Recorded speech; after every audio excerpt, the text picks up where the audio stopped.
मोरो खां ख़बर शामिल करे थी। मोरो सिंध मां जितां सिंधी अल्ताफ़ सुमरो जी रिपोर्ट मुताबिक़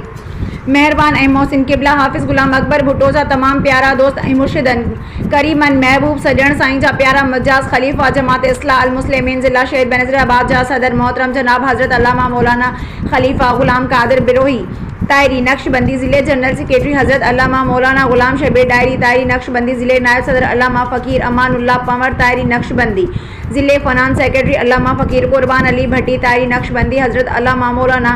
ख़लीफ़ा दिलदार हुसैन चांडियो तायरी नक्शबंदी रिटायर्ड टीएओ साईं मज़हर अली मामून रिटायर्ड टीएओ साईं मोहम्मद यासीन जैसर साहब सुप्रीडेंट मोहम्मद मुराद कलोड़ो जेकी हज़रत अल्लामा मौलाना क़िबला उस्ताद साईं उस्ताद अल हाफ़िज़ ख़लीफ़ा हाफ़िज़ ग़ुलाम अकबर भुट्टो तायरी नक्शबंदी ज़ेदा शरफ़ा साहब जिन खान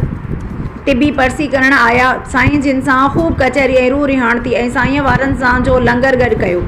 आख़िर में दुआ ख़ैर ऐं सिहत तंदुरुस्ती लाइ दुआ मोहतरम जनाब मौलाना ग़ुलाम शबीर डायरी तायरी नक्शबंदी जिन फरमाई। आख़िर में गवर्नमेंट हाई स्कूल मोरो टाउन जे बहितरीन उस्ताद शहीद साईं यासिर मेमण जी दर्जात बुलंदीअ लाइ दुआ पिणु घुरी वई।